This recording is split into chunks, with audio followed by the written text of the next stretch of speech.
Tribuners, pemain muda timnas Portugal, Gonçalo Ramos bersinar saat melawan Swiss pada pertandingan 16 besar Piala Dunia 2022. Laga Portugal versus Swiss dalam babak 16 besar berlangsung di Stadion Lusail, Qatar pada Rabu dini hari yang tuntas dengan skor 6-1. Hasil tersebut membawa Portugal dipastikan lolos ke perempat final Piala Dunia Qatar dan akan melawan timnas Maroko yang sebelumnya menyingkirkan Spanyol via adu penalti.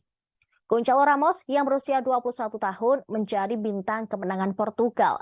Dia melakukan debut sebagai starter di Piala Dunia usai dipercaya mengisi posisi Ronaldo yang menjadi cadangan. Ini menjadi misi besar bagi Gonçalo Ramos sebab pemain Benfica tersebut hanya punya modal catatan 33 menit bermain di pentas internasional. Meski demikian, Gonçalo Ramos sukses membayar kepercayaan yang diberikan oleh pelatih Portugal, Fernando Santos. Dia mencetak hat-trick atau 3 gol dalam kemenangan 6-1 Portugal atas Swiss. Golnya tercipta pada menit ke-17, 51, dan 67. Keberhasilan Ramos menjebol gawang Swiss membuatnya mengukir sejumlah rekor.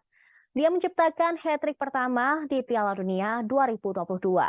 Selain itu, dia juga tercatat sebagai pesepak bola termuda yang mencetak hat-trick pada fase gugur Piala Dunia setelah Pele.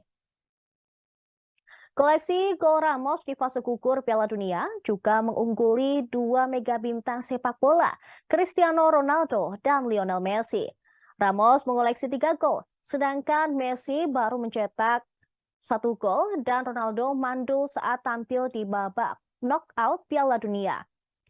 Ia juga menjadi pemain pertama yang berhasil mencetak hat-trick pada debutnya sebagai starter di Piala Dunia setelah Miroslav Klose untuk timnas Jerman pada tahun 2002.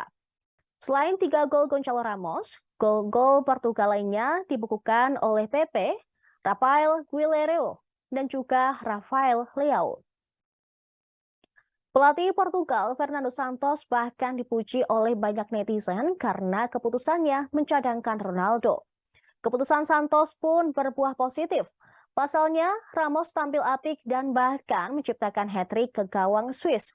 Portugal selanjutnya akan melawan Maroko pada perempat final Piala Dunia 2022.